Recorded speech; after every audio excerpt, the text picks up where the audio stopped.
এখন আসি মেইন টপিকে যে ভারতের সাথে অ্যাকচুয়ালি জিতার চান্স শেষ হয়ে গেল কিনা। প্রথমত ফাহমিদুল না থাকার কারণে হিউজ ডিসঅ্যাডভান্টেজ, বাট তারপরও আমি মনে করি যে ফাহমিদুল না থাকলেও আমাদের হিউজ একটা চান্স আছে, সেটাই আজকে ডিসকাস করব। আচ্ছা, প্রথমে একটা আমি আপনাদেরকে গল্প শোনাই, তারপর আমি এক্সপ্লেন করতেছি যে আমি কি বলতে যাচ্ছি। মনে করেন একটা লোক হঠাৎ করে আপনার কাছে আসছে আর আপনাকে বলতেছে যে ভাই আমি আপনাকে 10,000 টাকা দিব। তারপর আপনি খুশি হলেন, অবভিয়াসলি 10,000 টাকা পাচ্ছেন। তারপর আপনাকে আবার বলা হলো যে আচ্ছা ঠিক আছে আরো 5,000 টাকা দিব। এখন আপনি আরো বেশি খুশি হলেন। তারপর আপনাকে বলা হলো আচ্ছা ঠিক আছে আরো 5,000 টাকা দিব, কিন্তু সেটা কালকে, অর্থাৎ টোটাল 20,000 টাকা এটা কালকে দেওয়া হবে। এখন আপনি আজকে সারা রাত অনেক চিন্তা করছেন যে 20,000 টাকা দিয়ে কি করা যায়। 20,000 টাকা আপনি পাচ্ছেন, অনেক এক্সাইটেড, সারা রাত ঘুম হয় নাই। তো আপনি চিন্তা করছেন যে হ্যাঁ কালকে সকালে 20,000 টাকা পাওয়ার পর আমি এটা দিয়ে একটা ফোন কিনবো, যেটা আমার ড্রিম। তো এটা নিয়ে আপনি অনেক বেশি এক্সাইটেড। কিন্তু এরপর যখন পরের দিন আসলো তখন ওই লোক আপনাকে প্রথমে 10,000 টাকা দিছে, আপনি খুশি। তারপর আবার 5,000 টাকা দিছে, আপনি আরো বেশি খুশি। কিন্তু বললেন যে হ্যাঁ লাস্ট 5,000 টাকা দেন। তখন বললো যে না, এটা কোনো একটা কারণে আপনাকে দেওয়া যাচ্ছে না। এই মুহূর্তে ঠিক আপনার স্বপ্ন ভঙ্গ হয়েছে, যেটা নিয়ে আপনি অনেক বেশি এক্সাইটেড ছিলেন সারা রাত ধরে। আর আপনি সবাইকে বলতে শুরু করছেন যে দেখেন এই লোকটা আমার 5,000 টাকা মেরে খেয়ে ফেলছে, এই লোকটা আমার 5,000 টাকা দিচ্ছে না, যার কারণে আমি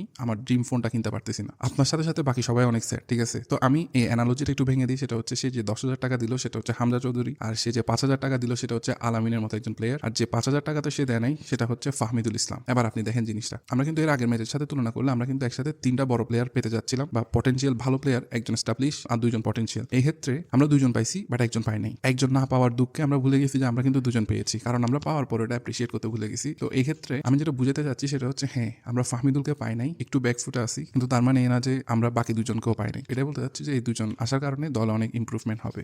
অর্থাৎ যেটা বলতে চাচ্ছি সেটা হচ্ছে 15,000 টাকা দিয়েও কিন্তু একটা ভালো ফোন কিনা যেতে পারে। মানে হামজা আর আলামিনকেও যদি আমরা ঠিকঠাক মতো ইউজ করতে পারি তাহলে ভালো একটা রেজাল্ট সেখান থেকেও বের করা সম্ভব। আর এখন থেকে আপনি 1 মাস আগে যদি ফিরে যান তখন কিন্তু আমাদের প্ল্যানিং এ ফাহমিদুল ছিল না, তারপরও আমরা কিন্তু বেশ কনফিডেন্ট ছিলাম হামজা আর আলামিনকে নিয়ে, সাথে রাকিব, মুরসালিন, তপু, তারেক কাজীও কিন্তু আমাদের প্ল্যানে ছিল, সাথে মিথুল মার্মা। তো এখন আমি বলবো যে আমাদের অ্যাকচুয়ালি কি কারণে ম্যাচটা নিয়ে এক্সাইটেড হওয়া উচিত, আর কোন কোন প্লেয়ারদেরকে অ্যাকচুয়ালি আমরা আশা করতে পারি যে ভালো কিছু করবে। যদিও রাকিবের ঘরোয়া লিগে পারফরমেন্স অত ভালো না, তারপরও আমার কেন জানি রাকিবের উপর একটা ভরসা আছে। সবসময় রাকিবকে দেখি যে সে এক্সট্রা এফোর্ট দিতে, সে প্রেস করে যেতে, তো ওই জিনিসটা আমার খুবই ভালো লাগে। আর যখনই কোনো একজন প্লেয়ার বারবার চেষ্টা করতে থাকে তখন আমরা ফ্যান হিসেবে আশা করতে পারি যে কিছু না কিছু একটা হবে। এরপর আমাদের আছে আলামিন, আর আলামিন is a very exciting player, যাকে দেখার জন্য আমি অ্যাকচুয়ালি উৎসুক হয়ে আছি। যদি টিমে ফাহমিদুল খেলতো তাকে দেখার জন্য আমরা যতটা এক্সাইটেড হয়ে থাকতাম, আমি আলামিনকে দেখার জন্য কিন্তু ঠিক ততটা এক্সাইটেড। তপু বর্মন ঘরোয়া লিগে বর্তমানে গোল করছে, জাতীয় দলও কিন্তু সাধারণত গোল করে থাকে মাঝে মধ্যে, আর সে একজন এক্সপেরিয়েন্স ক্যাম্পেইনার। তো ওই দিক থেকে আমি তপু বর্মনকে আশা করবো যে সে ভালো পারফর্ম করবে, সে প্রেসার হ্যান্ডেল করতে পারবে, আর সে দলে থাকার কারণে অন্যান্যরাও একটু মোটিভেটেড বা হচ্ছে একটু কনফিডেন্ট ফিল করবে যে হ্যাঁ আমরা তপু বর্মনের উপর বিশ্বাস করতে পারি। সাথে অ্যাজ অলওয়েজ তারেক কাজী খুবই এক্সাইটিং একজন প্লেয়ার, খুবই ডেডিকেটেড একজন প্লেয়ার। অবভিয়াসলি প্রত্যেকটা প্লেয়ারেরই ভালো খারাপ টাইম যেতে পারে, কিন্তু তারেক কাজীর সবসময় যে আন্ডারস্ট্যান্ডিং, যে প্যাশন আমরা সবসময় দেখে থাকি, সেই জিনিসটা আমার খুব পছন্দের। আর এই ক্ষেত্রে আমি তপু বর্মন এবং তারেক কাজীকে একসাথে ডিফেন্সিভ রোলে দেখার জন্য খুবই এক্সাইটেড হয়ে আছি। আর এই 2জন প্লেয়ার কিন্তু সাধারণত খুব সহজে গিভ আপ করে না, আর এই জিনিসটা কিন্তু আমাদের দলের জন্য খুবই ইম্পর্টেন্ট, যেহেতু অন্যান্য প্লেয়ারদের এক্সপেরিয়েন্স তুলনামূলকভাবে অনেক কম। তারেক কাজীকে পছন্দ করার আরো একটা জিনিস হচ্ছে সে ইউরোপে খেলে এসেছে, তার মেন্টালিটি কিন্তু ওই ধরনের, আর এই জিনিসটা কিন্তু বাকিদেরকে অনেক বেশি উৎসাহিত করবে, মোটিভেটেড করবে, যাতে তারা খুব ইজিলি হার না মানে, ইভেন গোল খাওয়ার পরে। আর বর্তমানে আমাদের যে টিমে গোলকিপার আছে তাকে দেখার জন্য আমি খুবই উৎসুক হয়ে আছি। আগে জিকু ছিল, জিকু আমাদের চট্টগ্রামের গোলকিপার, বাট সেটার জন্য আমি বলতে পারি না যে হ্যাঁ তাকে নেওয়া উচিত। অবভিয়াসলি সে যখন ছিল সেও অনেক ভালো ভালো পারফর্ম করেছে, আবার ব্লান্ডারও করেছে,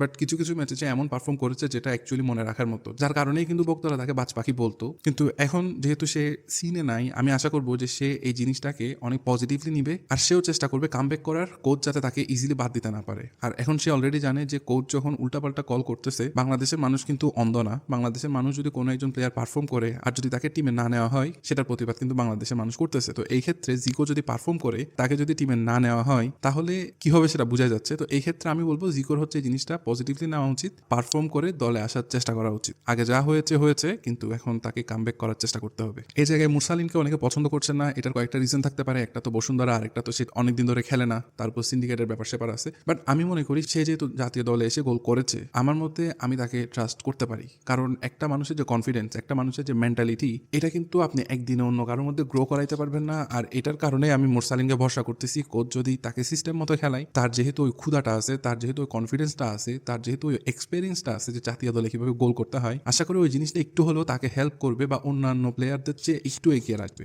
আর এখন বলি যে অ্যাকচুয়ালি কেন বলতেছি যে হামজা আলামিন থাকলে বাংলাদেশ কিছু একটা করতে পারবে, আর এর প্রধান রিজন হচ্ছে হামজা চৌধুরী। হামজা চৌধুরী আসার আসার কারণে শুধুমাত্র বাংলাদেশের মিড এখান থেকে এখানে চলে যাবে। তারপর আমাদের সেখানে জামাল ভুঁইয়া আছে, আর বাংলাদেশের মিড এমনিতেও একটু তুলনামূলকভাবে বেটার। যেরকম আমরা বলতে পারি যে স্ট্রাইকিং পজিশনে বাংলাদেশ যে পরিমাণ স্ট্রাগল করে তার চেয়ে মিডে অনেক ভালো। আবার ডিফেন্সও আমরা অনেক সময় দেখি যে অনেক ব্লান্ডার করে ফেলে, সেই তুলনায় আমার কাছে মিডকে একটু বেটার মনে হয়। তার উপর হামজা আসার কারণে সেটা আরো ভালো হবে। আর জামাল ভুঁইয়া তো আগে থেকেই আছে। আর আরেকটা ব্যাপার হচ্ছে, অনেকে কমেন্ট সেকশনে বারবার বলতে থাকে যে স্ট্রাইকার ছাড়া কি হবে, স্ট্রাইকার ছাড়া মানুষ ম্যাচ কেমনে জিতবে, কিভাবে কে ম্যাচ জিতাবে। আমার পার্সপেক্টিভ থেকে একটা টিমের মিডফিল্ড হচ্ছে সবচেয়ে বেশি ইম্পর্টেন্ট, কারণ আপনি দেখবেন বল কিন্তু সবসময় মিডফিল্ডেই থাকে, অর্থাৎ মিডফিল্ডার যারা থাকে তাদের আশেপাশে কিন্তু বলটা ঘুরতে থাকে। সবসময় বল কিন্তু ডিফেন্ডারদের কাছেও থাকে না, আবার সবসময় বল কিন্তু স্ট্রাইকারদের কাছেও থাকে না। আর মিডফিল্ডার হচ্ছে মূলত ফুটবল ম্যাচের খেলার কারিগর। আর সেজন্য আমরা হামজা আসার কারণে এত বেশি এক্সাইটেড যে হামজা যদি ডিফেন্ডার হতো সে অত বেশি বল কিন্তু পেতো না, আবার স্ট্রাইকার হলে এটা ডিপেন্ড করতো যে মিডফিল্ড থেকে কিভাবে বল সাপ্লাই যাচ্ছে। কিন্তু হামজা যেহেতু নিজেই মিডফিল্ডার, তো এখানে ডিপেন্ড করতেছে হামজার উপর, অর্থাৎ ম্যাচটা হামজার উপর ডিপেন্ড করতেছে যে সে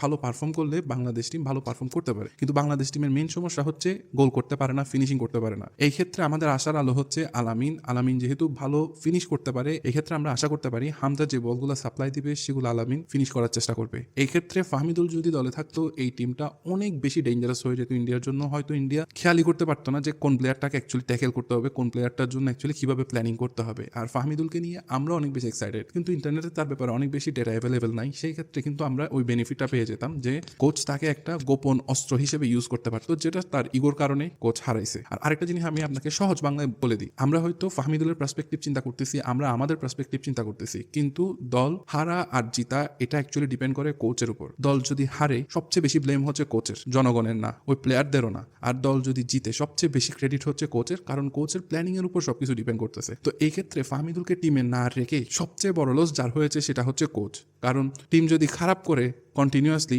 চাকরি যাবে কিন্তু কোচের সবার আগে। আর এটা শুধু চাকরির ব্যাপার না, এটা কোচের কেরিয়ারের ব্যাপার, এটা কোচের রেসপেক্ট থেকে শুরু করে সবকিছু কিন্তু এটার উপর ডিপেন্ড করতেছে। ইভেন তার পরবর্তী জবের ক্ষেত্রেও কিন্তু এটার উপর ডিপেন্ড করতেছে যে সে এখানে কিরকম পারফর্ম করেছে। তো এই ক্ষেত্রে আমি বলতে পারি ফাহমিদুলকে দলে না রেখে শ্রাবণ বা সিন্ডিকেট বা অন্যান্য যার যতই লাভ হোক বা লস হোক, সবচেয়ে বড় লসটা খেয়েছে হচ্ছে আমাদের কোচ সাহেব। আচ্ছা, বাংলাদেশ যদি ম্যাচ হেরে যায় অনেকে হামজা চৌধুরীকে ব্লেম দেওয়ার চেষ্টা করবেন, আমি বলবো এটা একটা বোকার মতো কাজ হবে। এই ব্লেমটা সবচেয়ে বেশি দাবিদার হচ্ছে কোচ। ইভেন বাংলাদেশ যদি ম্যাচ জিতে এইটার ক্রেডিটও সবচেয়ে বেশি দাবিদার হচ্ছে কোচ, কারণ তার ট্যাকটিক্স, তার প্ল্যানিং সবকিছুর উপর ডিপেন্ড করতেছে বাংলাদেশ ম্যাচ জিতবে কি হারবে। আর এই ম্যাচ জিতুক আর হারুক, জিতলে অবভিয়াসলি হামজার একটা ইম্পর্টেন্স রোল আমরা দেখতে পারবো। আর হারলে এই ক্ষেত্রে কোনো কিছু চিন্তা না করে হামজার উপর ব্লেম দিতে যাবেন না। He is our new player, he is our superstar, we need to protect this guy even if we loose the game. তবে হ্যাঁ, আমরা যদি দেখি যে টিমে অন্যান্য প্লেয়ারের তুলনায় হামজা সবচেয়ে ওয়ার্স্ট পারফর্ম করেছে, তাহলে আমরা বলতে পারি যে হ্যাঁ, হামজা আসার কারণে আমরা হারছি, লাভ হয় নাই। But I believe this is not going to be happen. He is a superstar, he will perform like a superstar,